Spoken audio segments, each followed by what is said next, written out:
Excellence Martin Fayoulou, candidat numéro 4, soldat du peuple. Martin Fayoulou,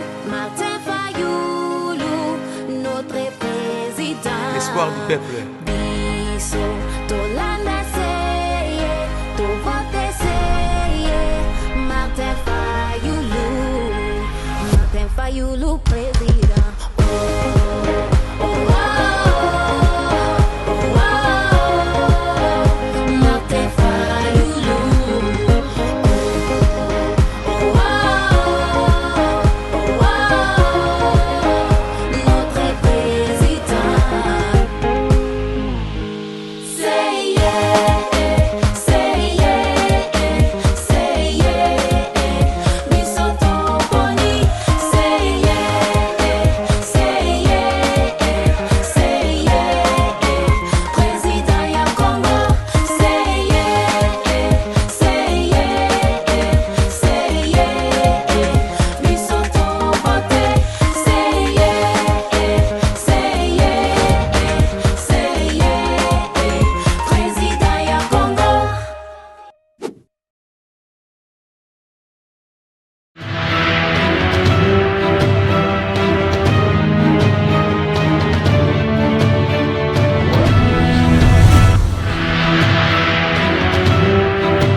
Esengo ekoya mawape koya bazangi kondima bakozala na pasi bayenge beni bakoyamba ye. Esengo ekozala mawape kozala bato bazangi kondima bakozala na pasi me bayenge beni bakozala na pasi te.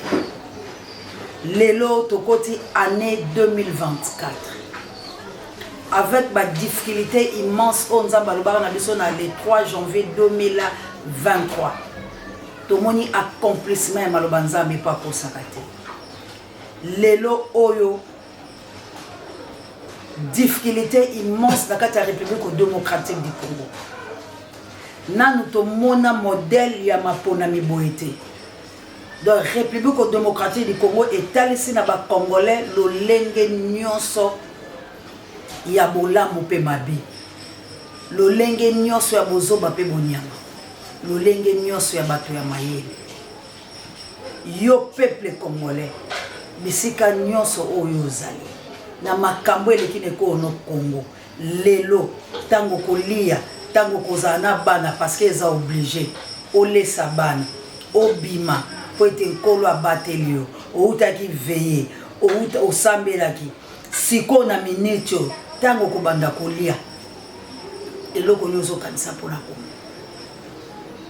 nini ya mutuya ozwi na Kongo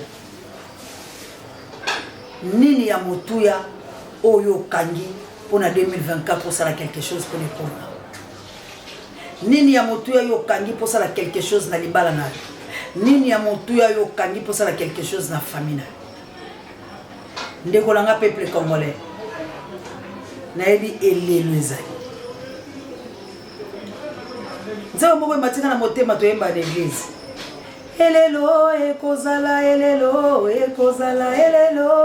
solongai na yebi binote kasi kolela elelo ekozala kozala ngai na yebi binote wana tango jugement nzamba bina yebi binote na yebi nanga binote bato baleli ba congolais baleli ba congolais baza déci nini décevoir ba congolais kaboya tshela na est élu à titre provisoire le candidat numéro 20 M. Félix Antoine Tshisekedi Tshilombo ayant obtenu 13 215 366 voix, 366 des suffrages valablement exprimés, soit un pourcentage de 73,34. Mais na ligi mutu nyos alanda elongi ya kadima na elobela kadima tango azocha kopesa ba résultat la peuple congolais botala elongi ya kadima bomoni nini elongi ya kadima expression faciale à Kadima. Elobeli à Kadima. Kadima père. Yamakambo yemoka osaka. Kadima a père. Kadima n'est pas constant. Kadima n'est pas sûr. Ndeye bolobaka lokota ya français. Na kati ya Kadima ezotalisa biso ete lokuta pe bobangi. Pona nini? Kadima zoyeba sort ya bato balekaki liboso na ye. Kadima zoyeba ke on se manque pas de Dieu.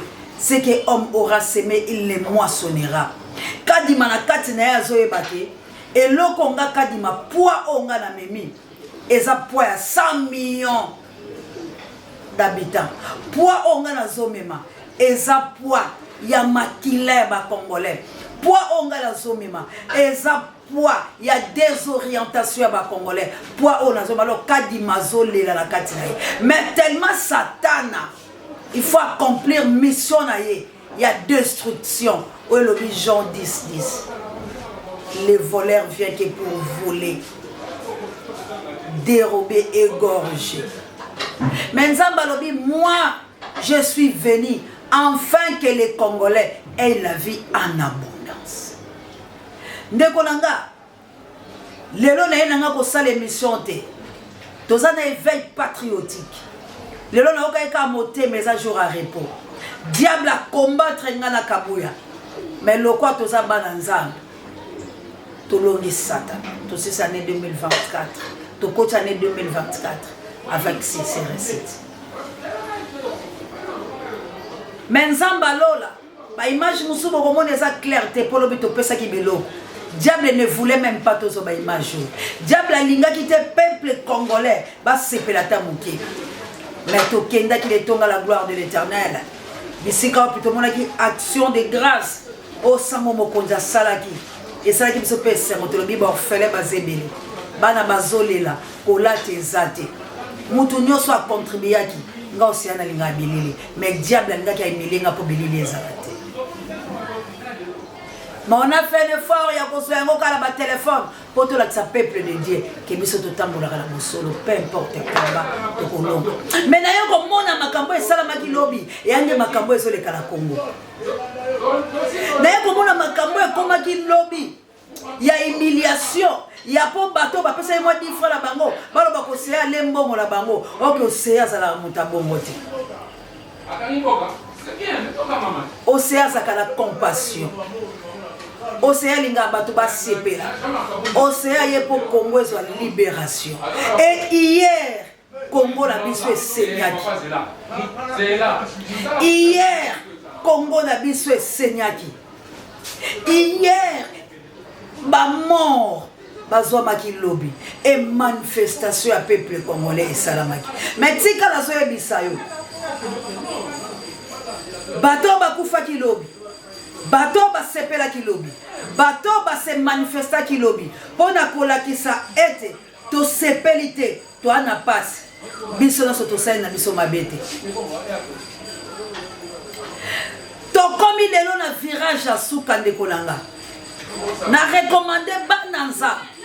Ba bonne na biso o eza bonane yo kanga mala. Pour continuer ko s'abonner.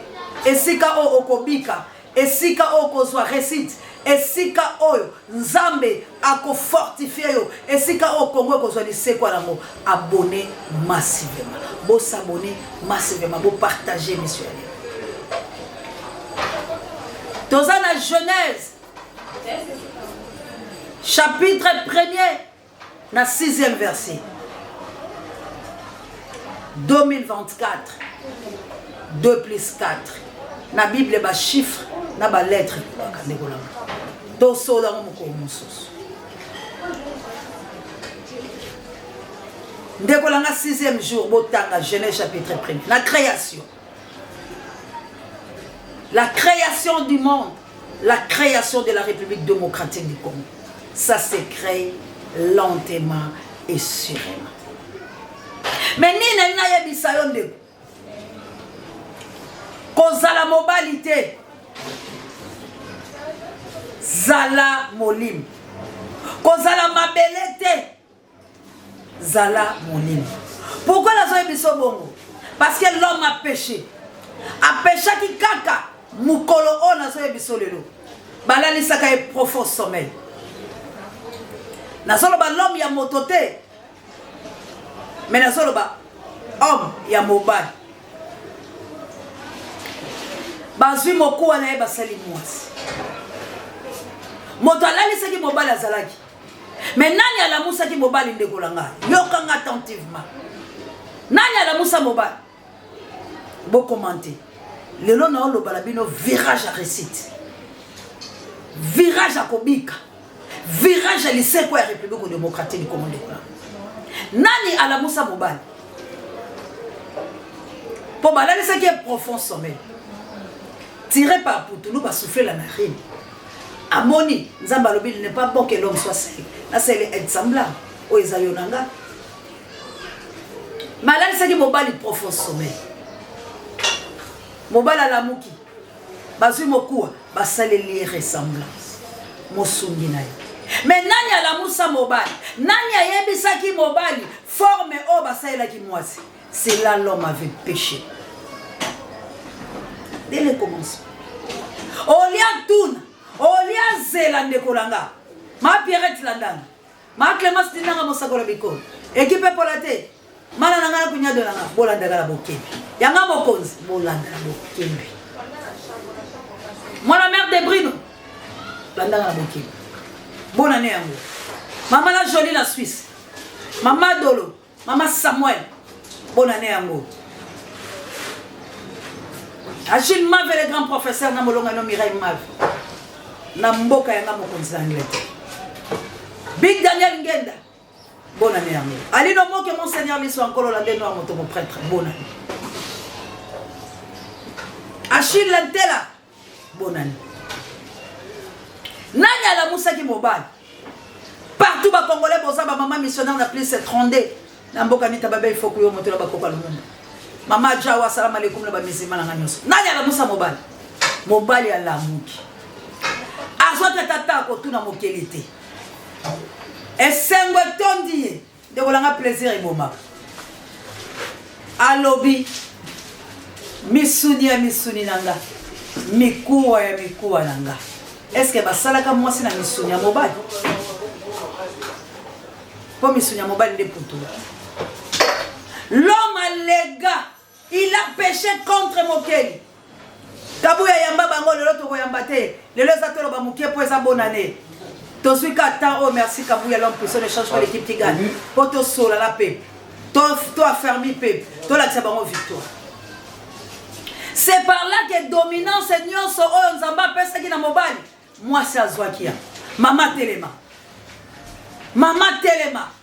Mobali a pesa au pouvoir.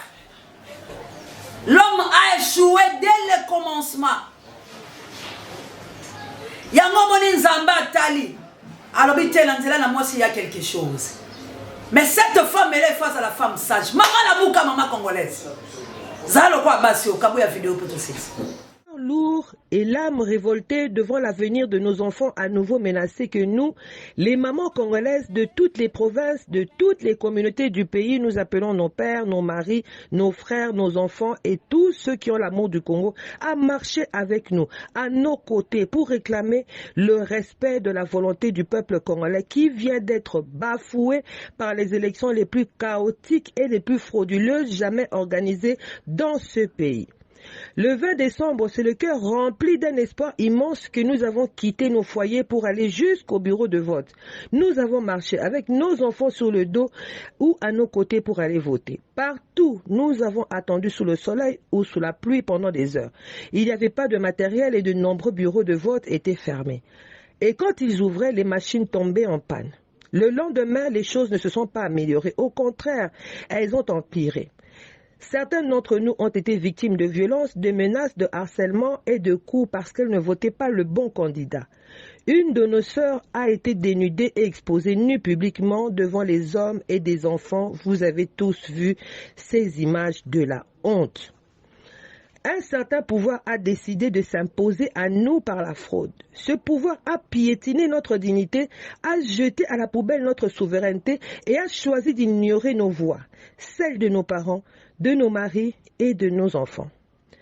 Aujourd'hui, cette fraude électorale ne remet pas seulement en cause la foi que nous pouvions encore avoir en la démocratie, mais elle pose la question de notre vouloir vivre ensemble en tant que filles et fils du Congo. Nous ne pouvons pas nous permettre d'élever nos enfants dans la précarité sans aucune autre perspective d'avenir que celle de tendre la main à une classe politique corrompue, prédatrice, incompétente, irresponsable et sans vision.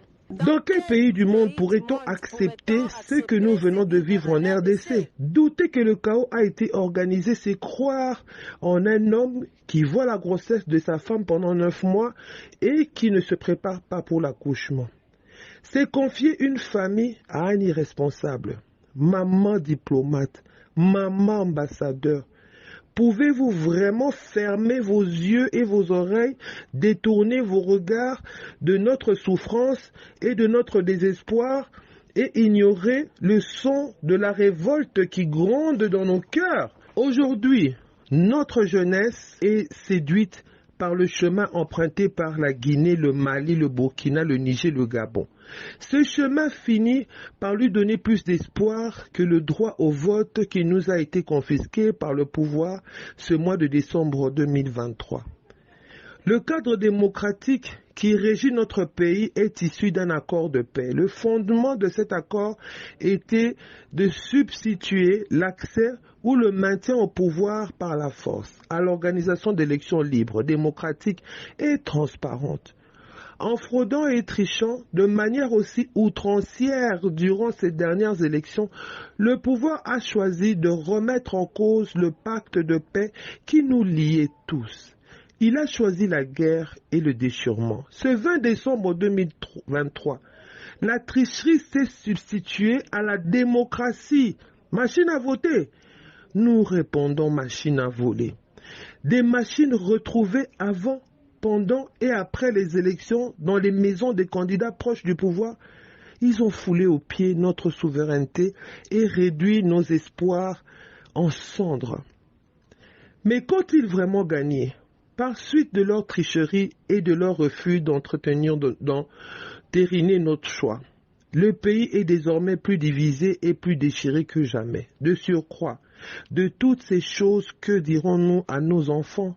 Comment leur enseignerons-nous encore la démocratie, la justice, l'intégrité, l'honnêteté et les vertus du travail lorsqu'en plein jour, à ciel ouvert et sans vergogne, ceux qui sont à la tête de notre pays ont préféré user de la tricherie, de la fraude, de la malhonnêteté et de la corruption pour se maintenir au pouvoir? Accepter ce travesti d'élection préparé par ceux qui veulent nous ramener vers la dictature n'aura aucun sens et reviendra à sacrifier notre avenir et celle de nos enfants.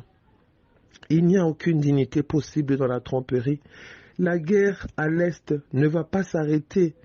Nos mères, nos sœurs, nos filles vont continuer à être menacées, terrorisées, violées et massacrées car ceux qui ont organisé ces élections de la honte, ceux qui ont privilégié le mensonge, la tromperie et la tricherie au bien-être des populations congolaises, si nous les laissons faire, c'est le pays tout entier qui va sombrer dans la violence et dans la barbarie. La misère, la peur, la faim et l'insécurité vont perdurer et jamais le développement et la prospérité ne nous atteindront. Cela, nous le refusons. Nous voulons que nos enfants soient libres de choisir leur destin. Nous refusons que la tricherie l'emporte sur la souveraineté du peuple congolais.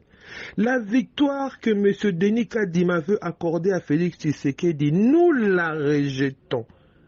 N'espérez pas de fête, il n'y en aura pas tant que nous n'aurons pas de nouvelles élections. Violé maman la tango d'élection. Katie bilamba basambwisi. Abitango ekoki miradisa. To revendiquer badroit. Mais to ko revendiquer ndengeni. To koloba ndengeni. Po batola bana minduki, bana commandement, bana bokonzi, bana mbongo. Nini to ko sala? Seto bibila balabala. Batindi masasi. Ndeko na ngai. Ezaka na nzela ya makila nde lobiko ekotaka. makila nde liseko ekotaka. Maman nazoya biso lelo, c'est pas dit la boy ba papa. Te. Mais na otalisa lolenga ba papa, wapi papa banda mabe uta ibandeli. Ndemba yekoloba na celui qui trouve une bonne femme trouve le meilleur. Parce que moi sinda yaka sikoko sunga bobalo abeba ki uta kalakala. Mais soko zui de lila, soko zui moi salota, ndema be komi déséquilibre. Maman télé maman mona oyebiso, maman missionnaire, ba maman missionnaire na plus strong. Basi yanguya ba maman moto mojali moto mozima mite. Boza telme bele mana nangala kunya dolanga. Boza telme bele bakoko lumumba. Bana nzezalano. Boza ebele. Sala tangi bino na kombo. E boza lokola kangi kaboya to sala émission. Mama Lili Saya, Mama Minganga, Esther Boluka, Lompinga. Boza basi yanguya. La servance de l'Éternel. Christian Vilopinga. Joyeux anniversaire non. Mais maman. Nini oko sala au pasteur azote ya biso 10 jours na rotela bino maté ala kaboya za esprit. Plus Zin moins sain. Ah, ça, on va continuer que vous bénisse. Ba maman, tala li kambo tozo suki salabiso. Association comité de maman viltaneuse. Basi yanguya oye kambami na maman Tété Rebecca.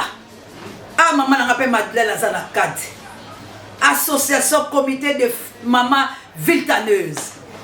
Association comité des mamans des viltanaises. Basi yanguya. Maman pasteur na États-Unis d'Amérique. Yvette Mungomba. Miss Biloli. Miss Biloli.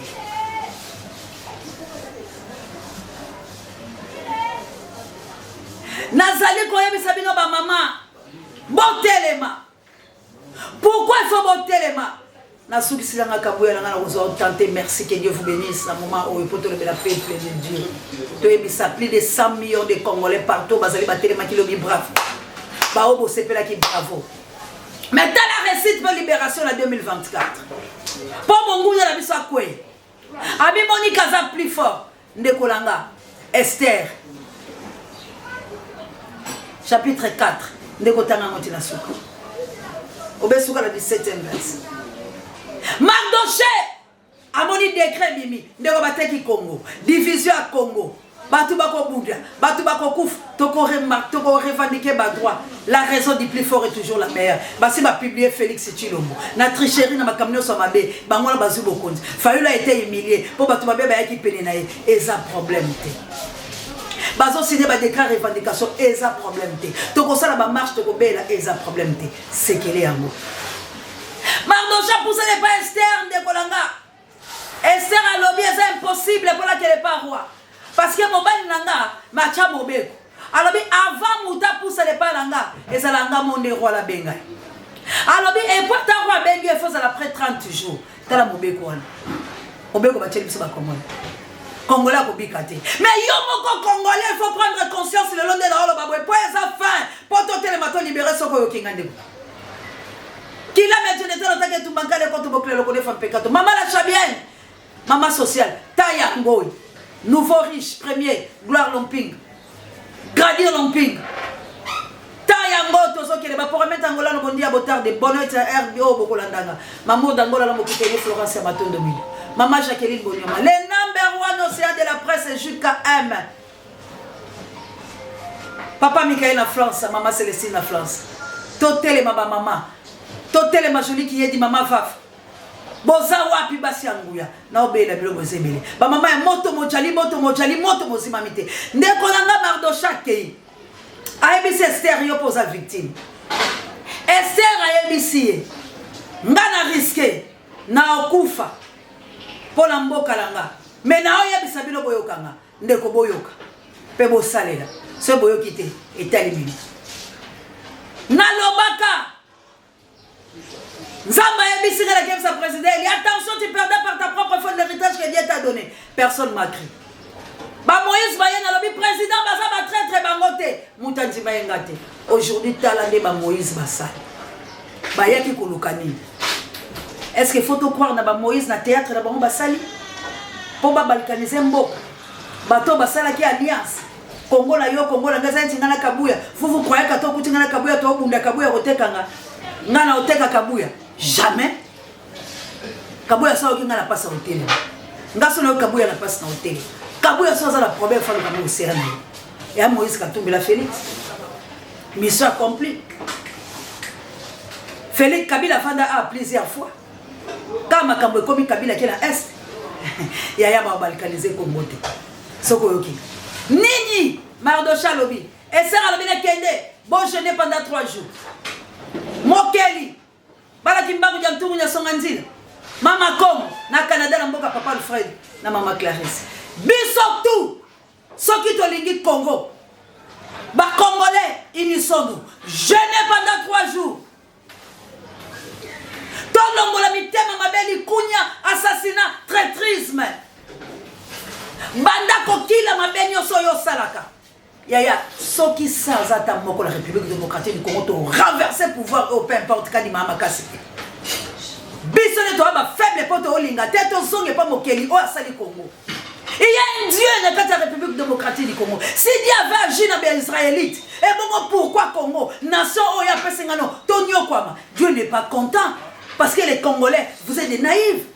Bon, comprendre que situation comme les billes de Sabozong et Panzamé, tournez les regards vers Dieu. Babi Natango Sengo Sepela, Natango pas si mituna. Pourquoi pas ce comme la biso? Pourquoi Katza et Lolengo? Pourquoi élection à Mabé? Biso to télématé. Ba Malien ba télé. Ba Niger ba télé. Ba Burkinabé ba télé. Pourquoi yo Congolais? Makila na bango ezandeli. Makila na bango ezandeli. Yo Congolais, race ya ba vaillero. Il y a 4 mailles. Et Lilingi, il y a Bokonza Likolo. C'est la République démocratique du Congo. Folfano avait dit. L'Afrique forme un revolver dont les gâchettes se trouvent aux aïeux de Mobutu. Mais gâchettes, toi les hommes, non, gâchettes et Kobet. Et Kobet a dit Tozong. T'as Mardocha Yoki Esther. Azongaki. Mais na Kozonga na ye. Balobi ayokaki. Nyonso o Esther akubaki ndeko langa yoka pour la libération ya Congo to bunda kututi Félix Okima ini to bunda te ba ronde ba olongwa na Congo zonge pa ya Nzambe unisons comme un seul homme to bondela pour la mboka na biso ce n'est plus le temps ya o nyonso to sali to zuli futate to zonge patata totalise Congo simba mabela Congo place oza banda ko saka mabela to za la poto pesa yango Congo, zwa karta Congo, zwa elamba ya Congo, banda koyebisa Nzambe, mboka oyo na 2024, lokola na 6e jour, mabele sangalaki, mokili ebimaki, mutu amonanaki, 2024, tomaka to kita libération à Congo. Peu importe bato bakokanga, peu importe décret, peu importe violence, peu importe le lenge la bama faisabilité, ndekolanga Congo ekozwa vie. Mais soko boy, oko souffrir encore plusieurs fois. Parce que l'époque nous sommes battus dans la Kambutumo. Na soki nanga bonani na nyonso. Place au bino bozali. Nzamba pambola bino. Vidéo kabuya to sesina.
Merci papa.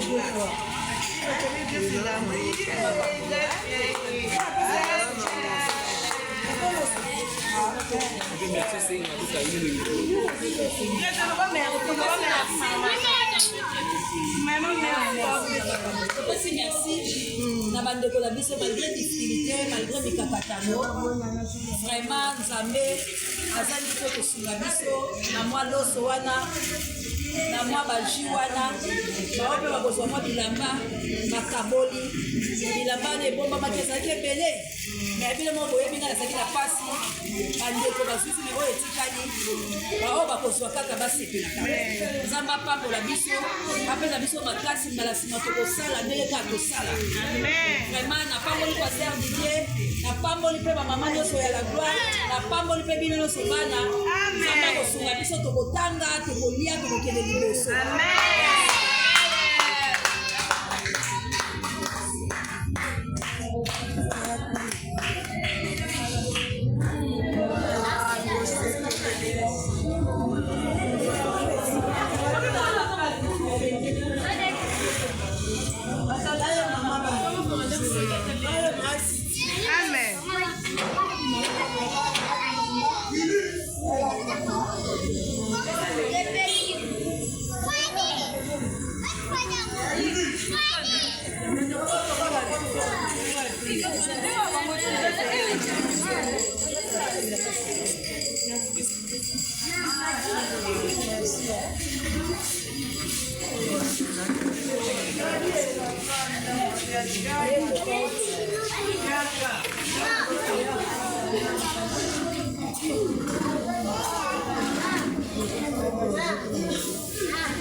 Maman,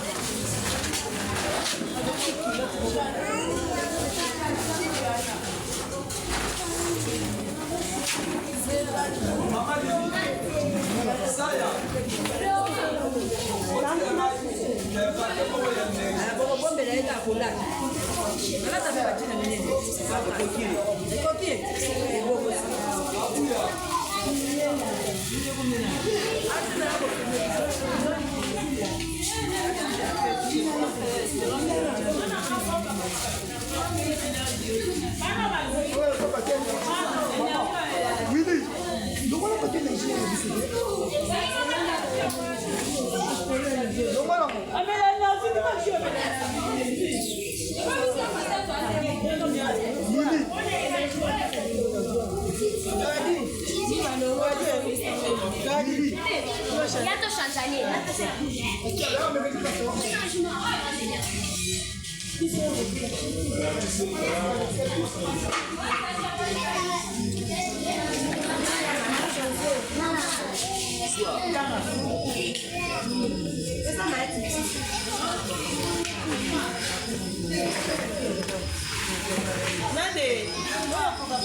My God.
Willy, nous avons des comptes à rendre avec le pasteur Willy.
tosukisi la biso mbote la bino nyonso Guy Lompinga la South Africa nana Lompinga Guy prompt rétablissement merveille kitoko la bamapasa partout ya biso ezali na Brazzaville neli basele bonne année na ba congolais nyonso kasi ndeko langa resita Congo président Eli ne craint pas plutôt ne t'associe plus avec n'importe qui.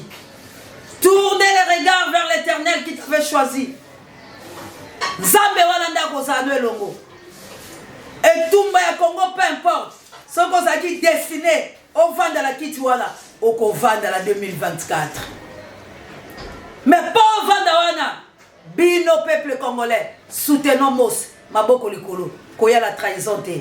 Koya te po ba mona kayo ba o me mona mapeka. Koya te ya mote système ale sekwe. Biso tout auto sa malo bester potobi. Nzamba lobaki na Abraham.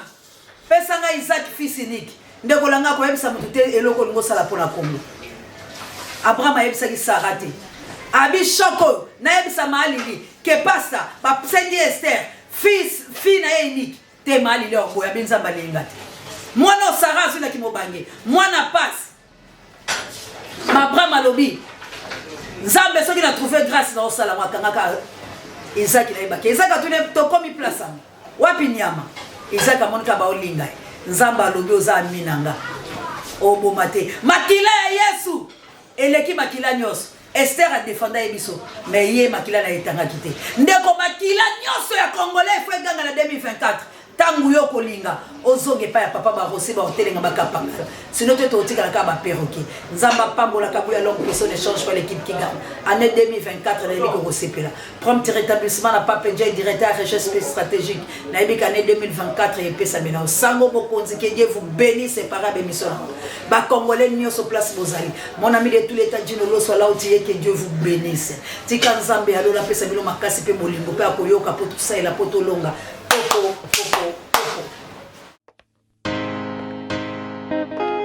Votons tous Martin Fayoulou, candidat numéro 4, soldat du peuple. Martin Fayoulou, notre président. Espoir du peuple.